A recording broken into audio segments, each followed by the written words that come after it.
Hi there, and welcome to today's episode of How the Game was Won. Today we're looking at the game between Karjakin with the white pieces and Giri with the black pieces. The game was played at the FIDE Grand Prix in Tashkent, Uzbekistan, and played on the 28th of October 2014.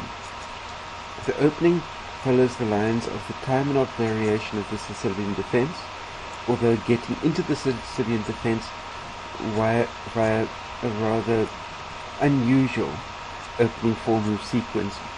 But once we get to the end of move 2, you'll be able to see the time and odd variation of the Sicilian forming most clearly.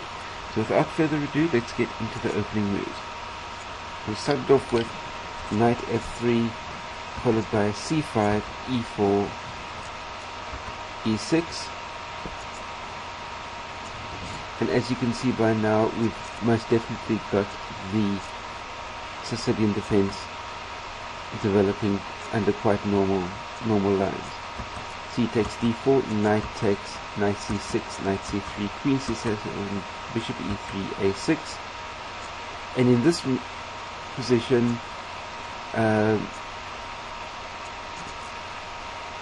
White brings his queen out already into the attack, obviously with the view to putting pressure onto the g7 square by way of a move to g3 in just a move or two.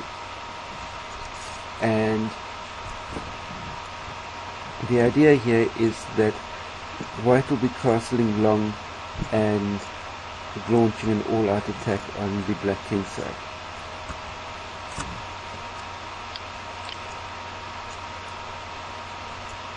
So here black plays knight e5,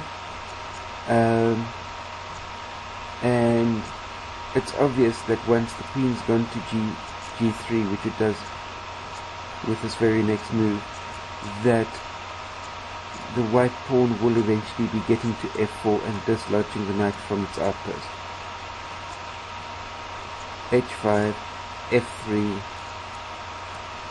In this position, even castling queenside straight away on move 9 would have been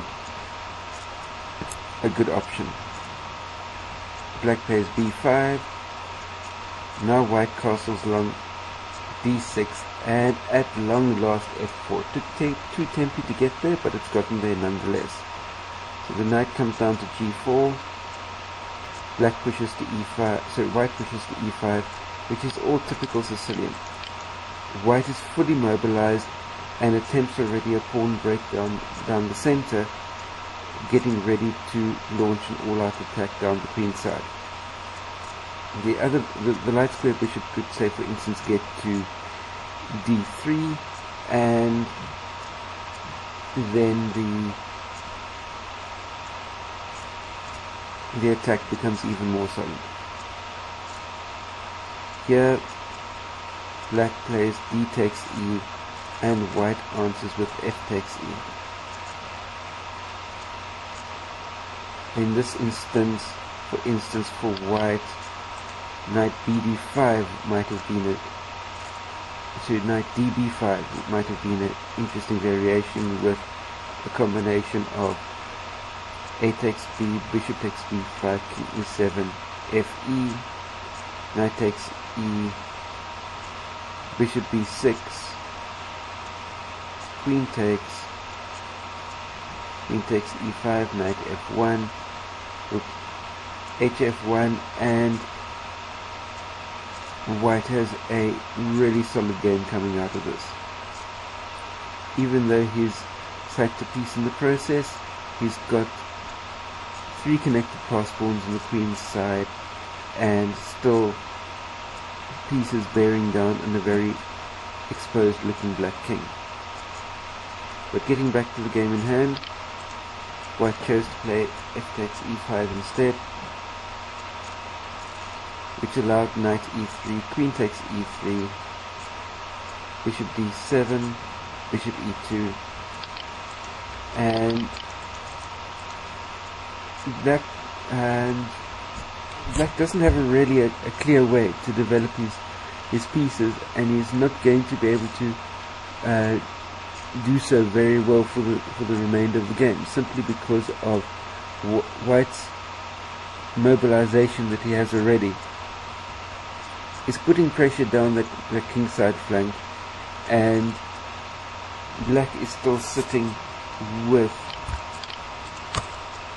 two completely undeveloped pieces, which is going to be just causing him more and more hassles, because the longer these pieces stay undeveloped, the more it's in effect White is playing with the temporary advantage of almost like two additional pieces on the board.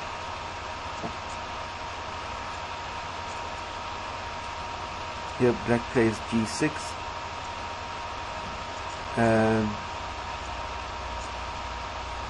threatening the ultimate cheapo queen pin on H6. But obviously a player of Karjakin's ability won't fall for something as simple and straightforward as that. The game continues with Queen F3, Rook C8, Rook HF1.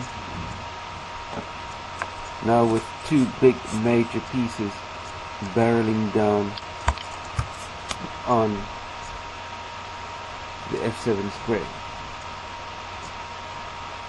which then in turn, to be able to defend that, forces Black to play Rook H7, and the possibility of castling is gone, and White now knows that Black King will be stuck in the center of the board for the remainder of the game, and makes it a prime target to go after, especially considering the fact that the D file is already open and White has occupied it as is. Play King B1 just to get the king into a safer square and to cover the A2 pawn as well. Bishop B4, Knight E4, Queen takes E5, H4, F5, Knight G5, brilliant outpost for the knight. And here we can see that White is fully developed, while Black has still got a knight sitting on an initial square and a king trapped in the middle of the board. So Black's position is full of weaknesses. There's a 3 backward pawns which give White even more targets to attack.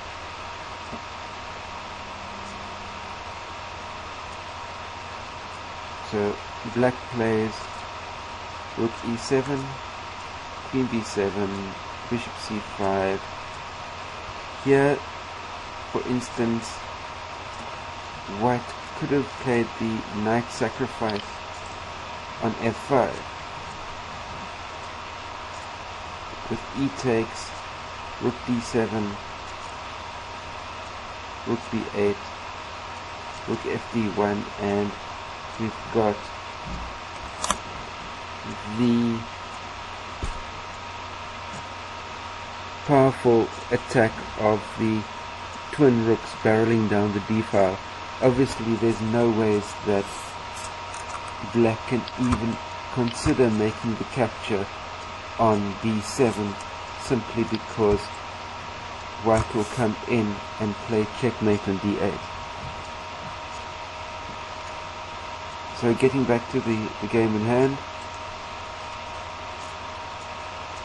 White played knight Gf3, with the game continuing Queen C7, Queen takes A6, the first of his weak pawns are starting to fall.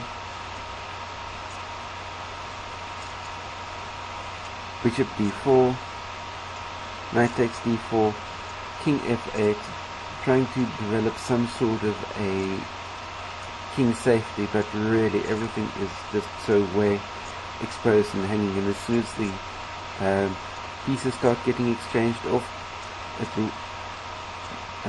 black will be feeling exactly how exposed that king is.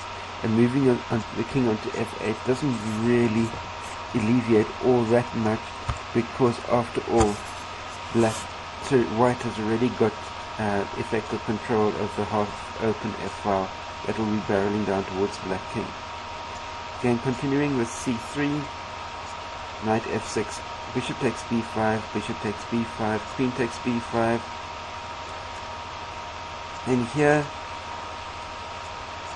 the smoke is sort of cleared, and Giri in his position can be considering himself sort of lucky. All he has lost so far is one pawn, but right now he's got the option of maybe playing something like knight e4, queen b4, king g8, which gives him at least a semblance of additional king security off that f-file. But in the game itself, he becomes optimistic and just simply misses the strength of white's next move, and he plays e5. And all white does now is drops his queen down onto a6, and you can more or less say the game is just about all over bar the shouting. Black plays to king g7, knight e6 check, and black needs to now give up the exchange for no real compensation with the rook takes and queen takes. And now black is he's down the exchange, he's down the pawn. White has got these three connected pass pawns running down the queen side, and black is still sitting with an isolated pawn on g6. The pawn on e5 is effectively weak, and as well as the distinct possibility of at some stage or another a rook lift on the d file coming along, being affected, followed by a doubling of the rooks onto the d file. All bodes incredibly badly for black. But the game continued with rook e8, queen d6, queen b7, rook fe1, rook e7, g3, knight e4, queen b4, queen takes, c takes. So now the queens are off the board, and those marauding queenside pawns are now looking even more dangerous. Black takes on g3, effectively giving him some kingside pass pawns, but the material advantage of the exchange is way too much for black to be able to hold out for very much longer. We continue with pushing b5, black pushes f4, b6, f3, rook g1,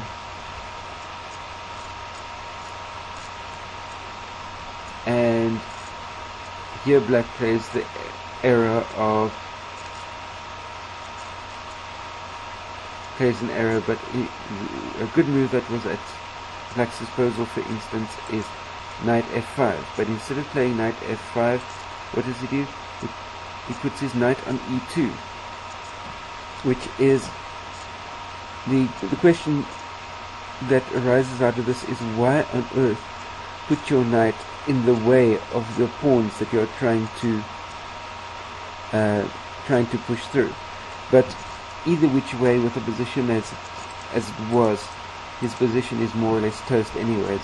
So the last couple of moves of the game concluded with rook gf1, e4, white pushes a4, now the knight goes back to g3 again, white goes to f2, and in this situation black effectively can't really do anything, because all that will happen here is that if, for instance,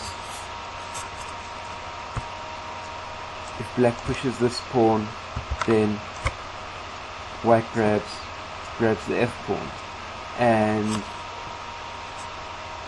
in the situation as it is at the moment, white has got an a pawn with a clear path, a b pawn with a clear path, and this rook is effectively stuck trying to defend the e pawn, and all white needs to do is march the two pawns up and he'll be able to secure victory really easily. So in this position, Giri resigned the game, but for the sake of completeness for all of you, I'll play through the most likely continuation had Giri decided to push on, and the extent of the hopelessness of the position will become clear very soon.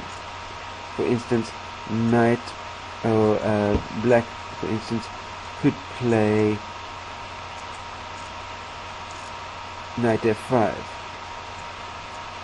and then all white needs to do is push on a5.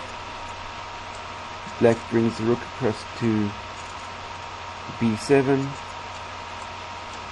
White comes into e1, which forces the knight back to d6 to defend the pawn. We come back across to c1. For instance, king f7 is a reasonable move. Rook lift to c6.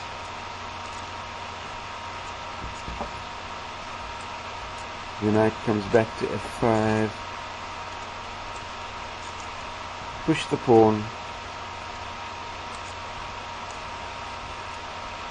Forces black to give up his rook.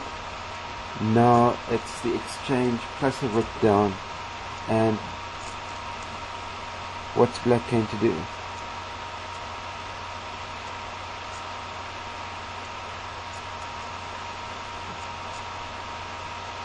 White can come into c6, which means that even if black takes the pawn, come down to c1 with the rook, which will then effectively cover the f1 square. The best that black can possibly do maybe is king e7 or knight g3, for instance, but either one of the two, whether it's king e7 or knight g3 isn't going to really cover the f1 square, because let's play the knight e7, because all that white does is push the pawn. Now if we come down to g3, white queens, and rook and queen versus knight and a couple of pawns. It's all going down in a hurry. For instance, black and queen, white takes, black takes,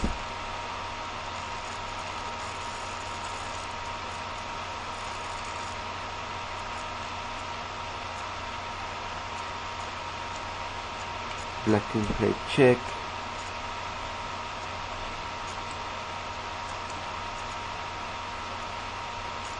king d7, queen d3, king c6, take the knight, and everybody can see that the f3 pawn will drop on the next move, and it's just basically all over, and the mate will be following very shortly. So that is how the game was won. It's the last of the games from round 7 of Tashkent that I'll be covering in my video series. The next one I'll be looking at will be the one and only decisive game from round 8. But please post your comments and questions down below. Click the thumbs up like button down there as well. Share this amongst your chess friends, and click the big red subscribe button as well. That way you can stay up to date on new videos as I post them on a week-to-week basis. Stay carved up for the win. Stay safe out there. See you next time. Cheers.